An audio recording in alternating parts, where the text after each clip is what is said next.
2024 లేదా 25లో డిగ్రీ లేదా బీటెక్ చదివారా? సాఫ్ట్‌వేర్ జాబ్ కోసం ఎదురు చూస్తున్నారా? అయితే కోడ్ జ్ఞాన్ 100 డేస్ కోర్సులో చేరండి. జాబ్ సాధించండి. నమస్తే, వెల్కమ్ టు సుమన్ టీవీ. నేను మీ యాంకర్ శ్రీ. ప్రస్తుతం మనతో పాటు ఉన్నారు హైకోర్టు అడ్వకేట్ అలగిరి రవీంద్రనాథ్ గారు. ప్రతి ఒక్కరూ అంటే ఈ మధ్య కాలంలో ఎక్కువగా ఫేస్ చేస్తున్న ప్రాబ్లం అని చెప్పొచ్చు.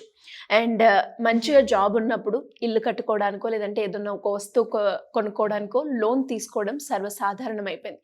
కానీ ఇప్పుడున్న ప్రజెంట్ సిచ్యువేషన్లో జాబ్ ఎప్పుడు ఉంటుంది, ఎప్పుడు పోతుంది అన్న నమ్మకం లేక అలాంటి సందర్భంలోనే ఎవరికైనా కూడా లోన్ తీసుకొని కడుతున్నారు. బట్ సడన్గా జాబ్ పోయింది. మరి నెక్స్ట్ జీతం లేదు, ఇప్పుడు లోన్ కట్టాలి, ఎలా కట్టాలి? మరి దీనికి లీగల్ పరంగా ఎలాంటి ప్రొటెక్షన్ కావచ్చు, ఆప్షన్స్ అంటే ఏమైనా ఉంటాయా, ఎలా ఉంటుంది?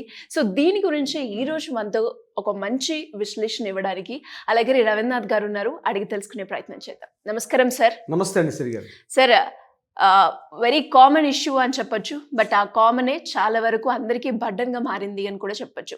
అలా అంటే ఒక మంచి శాలరీ వస్తుంది, నేను ఇల్లు లేదంటే కారో తీసుకోవడానికి లోన్ తీసుకున్నాను, కానీ ఇప్పుడు జాబ్ నుంచి నన్ను తీసేశారు. ఇప్పుడు లోన్ కట్టాలి అంటే నాకు చాలా ఇబ్బంది అవుతుంది. ఒకవైపు డబ్బులు లేవు, ఇంకొక వైపు ఈఎంఐలు అని నన్ను రకరకాలుగా మానసికంగా చాలా ఇబ్బంది పడుతూ ఉన్నాను. సో ఇలాంటి సమస్యకు లీగల్ పరంగా మనకి ఏమైనా రెమెడీ దొరుకుతుందంటారా? ఏమైనా రైట్స్ ఉంటాయా? ఇలాంటి సందర్భాల్లో లీగల్ పరంగా మేము ముందుకెళ్ళాలి అంటే ఎలా ఉంటుంది సార్? ముందుగా శ్రీ గారు గుర్తుపెట్టుకోవాల్సింది ఏంటంటే, లోన్ తీసుకొని లోన్ చెల్లించకపోవడం అనేది ఒక క్రిమినల్ చర్య కాదు. లోన్ తీసుకొని లోన్ చెల్లించకపోవడం అనేది ఇది ఒక క్రిమినల్ కాదు, క్రిమినల్ యాక్టివిటీ కాదు. అది ఫస్ట్ గుర్తుపెట్టుకోవాలి. ఇది కేవలం ఒక సివిల్ లైబిలిటీ మాత్రమే. చాలామంది అయ్యో ఈఎంఐలు కట్టకపోతే జైలుకి పోవాల్సి వస్తుందేమో, లేకపోతే బ్యాంకర్స్ ఇంకే రకంగా మమ్మల్ని ఇబ్బంది పెడతారేమో అని భయపడిపోతూ ఉంటారు చాలామంది. లోన్ తీసుకుంటారు, మంచి జాబ్లో ఉంటుందో, మంత్లీ ప్యాకేజ్ 2 lakhs 3 lakhs 1,50,000 నుంచి మంచి ప్యాకేజ్లో ఉంటారు. ఆ ప్రొఫైల్ చూసి బ్యాంకర్స్ కూడా రోజుకి 10 సార్లు ఫోన్ చేసి రండి కమాల్ లోన్ తీసుకోండి అంటారు, లోన్ ఇచ్చేస్తారు. ఇంకొకసారి డాక్యుమెంటేషన్ కూడా అవసరంలా, వాళ్ళ సిబిల్ స్కోర్ చూసి వాళ్ళ ఏ కంపెనీలో పనిచేస్తున్న ఐడి కార్డ్ అంటే వాళ్ళు పనిచేస్తున్నట్టే వాళ్ళ ఐడి కార్డును కూడా చూసేసి లోన్స్ ఇచ్చినటువంటి కంపెనీస్ కూడా చాలా ఉన్నాయి. అరే బాగానే ఉంది, లోన్ తీసేసుకున్నారు, ఒక వెహికల్ హౌసింగ్ లోను మీరు అన్నట్టుగా ఏదో దీనికోసం తీసుకున్న తర్వాత ఏదో జరిగి హాల్ ఆఫ్ సన్నగా కానీ ఆ యొక్క జాబ్ పోతే సంథింగ్ ఏదో క్రైసిస్ వచ్చింది, ఆయన పే చేయలేకపోతున్నాడు, రిమైనింగ్ బ్యాలెన్స్ అమౌంట్ చూస్తే అదేమో 10 years ఉంటాయి, 6 years ఉంటాయి, 7 years ఉంటాయి ఈఎంఐస్, రీపే చేసే పరిస్థితి లేదు, ఇల్లు కట్టడమే కష్టంగా ఉంది. ఎందుకు వచ్చిన అమౌంట్ ఈరోజు సగటు ఒక మిడిల్ క్లాస్ ఎంప్లాయీ పరిస్థితి ఏమిటంటే 2 లక్షల రూపాయలు తీసుకున్నవాడైనా, 1 లక్ష రూపాయలు తీసుకున్న జీతగాడైనా, మంత్లీ 5 లక్షల రూపాయలు తీసుకున్నవాడైనా, అందులో మోర్ దాన్ 95% అన్నది ఏదో విధంగా ఈఎంఐలు కానీ, క్రెడిట్ కార్డులు కానీ, ఇతరత్ర ఖర్చులు కానీ, ఫుడ్ కోసం చెప్పి లగ్జరీస్ కోసం ఖర్చు పెట్టుకుంటున్నారు. సేవింగ్ పార్ట్ అనేది కేవలం 5 to 10%. నేను చెప్పట్టే అధికారిక గణాంకాలే ఒకసారి బయట పెట్టడం కూడా జరిగింది. సో ఈ హాలాసనంగా వచ్చినటువంటి ఈ ప్రెషర్ తట్టుకోలేక బ్యాంకర్లు ఏం చేస్తారు, ఒకటే 1 month ఊరుకుంటారు, సెకండ్ మంత్ ఏదో అక్కడక్కడ సేవ్ చేసుకుంటే సేవింగ్స్ నుంచి కట్టేస్తారు. సెకండ్ మంత్ అయిపోయిన తర్వాత థర్డ్ మంత్ కట్టకపోతే ఎన్పిఏ అయిపోతారు. NPA state is very crucial.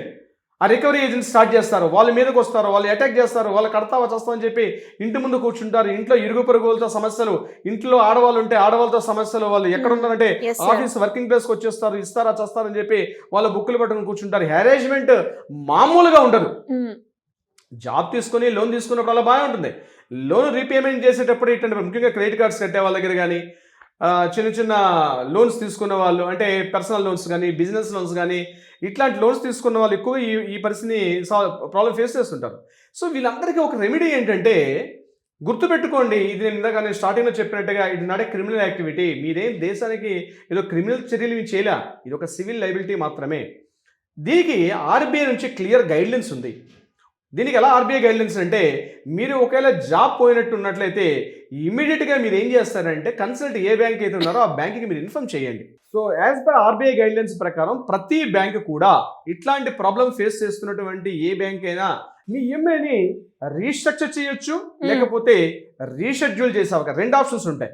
Reschedule చేయొచ్చు, లేకపోతే రీస్ట్రక్చర్ చేసే అవకాశం ఉంటుంది. రీషెడ్యూల్ అంటే ఏంటి అంటే, సపోజ్ మీరు ఏదైతే అమౌంట్ తీసుకున్నారో ఇంత అమౌంట్కి ఇన్ని నెలల్లో కట్టాలి, దానికి రీషెడ్యూల్ చేస్తారు. లేదా రీస్ట్రక్చరింగ్ చేస్తారు, అంటే ఫస్ట్ మీరు తీసుకున్న 5 years 6 years ఏదైతే ఉందో ఆ టెన్యూర్ని కాస్త ఎక్స్పెన్షన్ చేసే అవకాశం ఉంటుంది, మీ ఈఎంఐని కూడా తగ్గించే అవకాశం ఉంటుంది. అయితే లాస్ట్ మనకు కోవిడ్ టైంలో ఆర్బీఐ నుంచి క్లియర్ గైడ్లైన్స్ కూడా జీవో కూడా ఉంది ఏంటంటే మ్యారటోరియం అనే ఒక ఆప్షన్ కూడా ఉంది. అంటే ఆ టైంలో ఇక కంప్లీట్గా కట్టాల్సిన అవసరం లేదు, ఉద్యోగాలు లేని పరిస్థితి కాబట్టి. సో బ్యాంక్స్ మారటోరియం ఇవ్వడం ఉంది కొద్దిగా ఇబ్బందికర పరిస్థితి. ఏ బ్యాంక్ కూడా మారటోరియం అయితే నాకు ఇచ్చినట్టుగా పరిస్థితి లేదు. కానీ రీషెడ్యూల్ కానీ రీస్ట్రక్చరింగ్ మాత్రం చేసే అవకాశం ప్రతి బ్యాంక్ ఉంటుంది.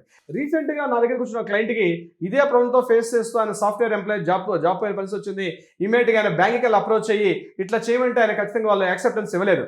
నో ఇది ఖచ్చితంగా కట్టాల్సిందే, లేకపోతే మీరు ఏంటి ఆల్టర్నేటివ్ లేదు సార్, మీరు కట్టాల్సిందే, మీరు కట్టి తీరాల్సిందే, there is no other alternative అని చెప్పి కూర్చున్నారు. ఆయన ఏం చేశాడంటే ఎటు వెళ్ళినా అర్థం కాదు, ఎవరిని కన్సల్ట్ చేయాలో అర్థం కాని పరిస్థితి. మన వీడియోలు చూసి ఆయన మళ్ళీ కాల్ చేసి నాతో వచ్చి మాట్లాడడం జరిగింది.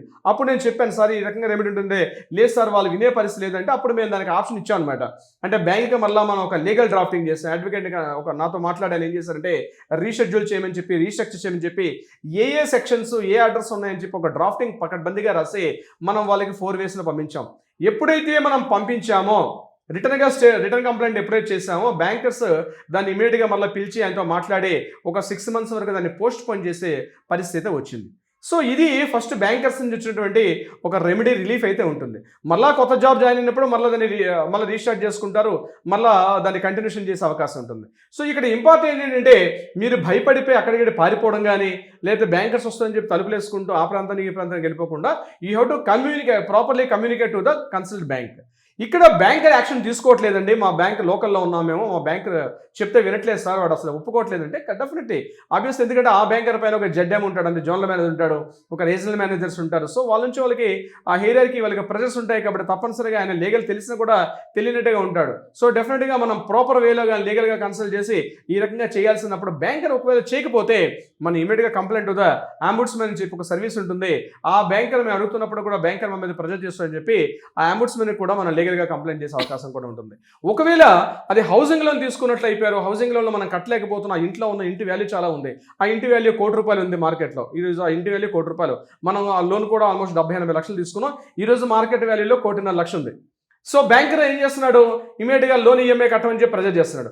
లోన్ ఈఎంఐ కట్టమన్నప్పుడు మనం చూస్తే పరిస్థితి లేదు, ఈఎంఐ కట్టమంటే ఇవి చూసేసరికల్లా 2 లక్షలు 3 లక్షలు కట్టాలి, మన దగ్గర ఈఎంఐ చెల్లించే పరిస్థితి. ఇమీడియట్గా ఎన్పీ అవ్వగానే ఇమీడియట్గా డిఆర్టీకి రిఫర్ చేస్తారండి, డెట్ రికవరీ ట్రిబ్యునల్ అని చెప్పి దానికి రిఫర్ చేస్తారు. డెట్ రికవరీ ట్రిబ్యునల్లో పెట్టి ఆ హౌస్ ఎంత ఉందో దాన్ని ఆక్షన్ కూడా వేసేస్తారు.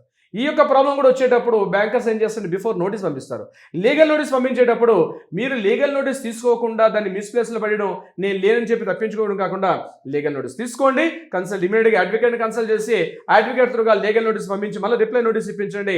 డిఆర్టీలో ఉన్నటువంటి మీ సాధ్యాసాధ్యం ఎందుకంటే కట్టలేకపోతున్నాను ప్రాపర్ కాజ్ కానీ బ్యాంకర్స్ కానీ కన్విన్స్గా మీరు చెప్పగలిగితే డెఫినెట్గా ఉంటుంది. కానీ చాలా మంది గుర్తుపెట్టుకోండి, ఈ సెషన్లు ఇటీవల కల్లా నేను చూస్తున్నాను, కొంతమంది మా అడ్వకేట్సే కొంతమంది నేను చెప్పడానికి కొంత సాహసంగా నేను చెప్తున్నాను, ఎవరైనా క్లయింట్ ఇలాంటి ప్రాబ్లంతో వచ్చి ఇలా అన్నప్పుడు మొత్తం మీరు అమౌంట్ కట్టాల్సిన అవసరం లేదు సార్, నేను తగ్గించేస్తానని చెప్తున్నారు.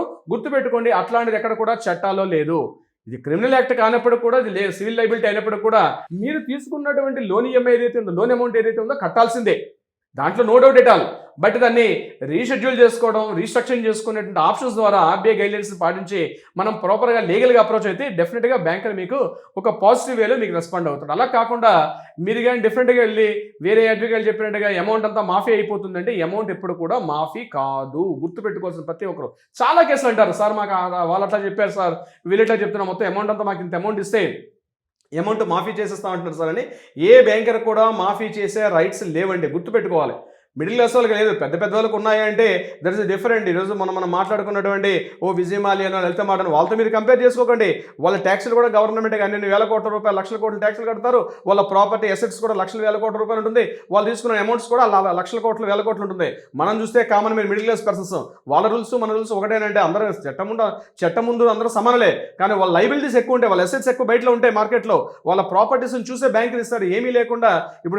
ఇప్పుడు విజయమాల్యకి ఒక 4,000 కోట్లు 9,000 కోట్లు ఇచ్చినట్టు మీకు నాకు ఇమ్మంటే బ్యాంకర్ ఇవ్వడు కదా, ఎందుకంటే మన దగ్గర అసెట్స్ ప్రూఫ్స్ మనం చూపించాలి. సో చాలా మంది అనుకుంటారు వాడు అమౌంట్ బ్యాంక్ ఏమో వాడికి 2,000 కోట్ల రూపాయలు మాఫీ చేసేసింది. రీసెంట్ గా కూడా మనం గాయత్రి సంస్థ అని చెప్పి మనం హైదరాబాద్ లో చూసాం. వాళ్ళది కూడా స్టేట్ బ్యాంక్ ఆఫ్ ఇండియా వాళ్ళకి 2,500 కోట్ల రూపాయలు మాఫీ చేసింది. మొత్తం 5,400 కోట్లు 2,700 కోట్లు మాఫీ చేసింది కదా, మమ్మల్ని ఎందుకు కేసు మాఫీ చేయదని. సో గుర్తుపెట్టుకోండి, అలా కేసులు మాఫీ చేసేది మీరు తీసుకున్నటువంటి అమౌంట్స్ లో ఈఎంఐలు మాఫీ చేయడం ఉండదు. ఎందుకంటే మనం తీసుకునే అమౌంట్స్ ఎక్కువ ఉంటాయి, మన ఎసెట్స్ చాలా తక్కువలో ఉంటాయి. వాళ్ళు అట్లా కాదు, వాళ్ళు తీసుకునే అమౌంట్స్ ఎక్కువగానే ఉంటుంది, వాళ్ళ అసెట్స్ కూడా ఎక్కువగా ఉంటాయి. కాబట్టి వాళ్ళ డిస్టర్బెన్సెస్, వాళ్ళ యొక్క మార్జిన్స్ అన్ని కూడా డిఫరెంట్ ప్రాసెస్ లో స్టార్ట్ అవుతుంది. మనం తీసుకున్నట్టు మనం కామన్ మ్యాన్ గా మనం అప్రోచ్ అవడంతా కూడా డిఫరెంట్ గా ఉంటుంది. సో కంపేర్ చేసుకోవాల్సిన అవసరం లేదు. బట్ ఏదేమైనప్పటికీ కూడా జాబ్ పోయిందని టెన్షన్ పడిపోయి, హడావుడి పడిపోయి, బ్యాంక్ రికవరీ ఏజెంట్లు పెట్టి దీనికి అటాక్ బాధపడుతూ భయపడుతూ ఉండాల్సిన అవసరం లేదు. ఇమీడియట్ గా ఒక లీగల్ కన్సల్ట్ చేయండి. ఒక లీగల్ ప్రాపర్ వేలో డెఫినెట్ గా వెళ్తే మీకు రిలీఫ్ వచ్చే అవకాశం తప్పనిసరిగా ఉంటుంది. సిరి గారు, గ్రేట్ సార్. మరి మీరు అన్నట్టుగానే ఇంకా ఎవరికైనా కూడా లీగల్ పరంగా వెళ్ళాలి అన్న ఆలోచనతో ఉన్న వాళ్ళు ఎవరైనా కూడా మీ దగ్గరకు వచ్చి మీ గైడెన్స్ తీసుకోవాలి అంటే ఎలా ఉంటుంది procedure? తప్పనిసరిగా సిరి గారు, కింద స్క్రోల్ అవుతున్న నెంబర్ని కాంటాక్ట్ చేయండి. ఇటువంటి సంబంధించి అంటే ఈ యొక్క బ్యాంక్ రిలేటెడ్ ఇష్యూస్ చాలా మంది సఫర్ అవుతున్నారు. ఏదైనా కావాలనుకుంటే తప్పనిసరిగా కింద స్క్రోల్ అవుతున్న నెంబర్ని కాంటాక్ట్ చేయండి, లేదా వాట్సాప్ చేయండి సలహా సంప్రదింపులకి, లేదా కోర్టులో ఏదైనా వివాదాలు ఉంటే వాటికి కూడా పరిష్కారం ఇచ్చే ప్రయత్నం చేస్తారు. మన లీగల్ టీం తప్పనిసరిగా హెల్ప్ చేస్తారు. సిరి గారు, anyways thank you sir, thank you so much. Thank you so much అండి సిరి గారు.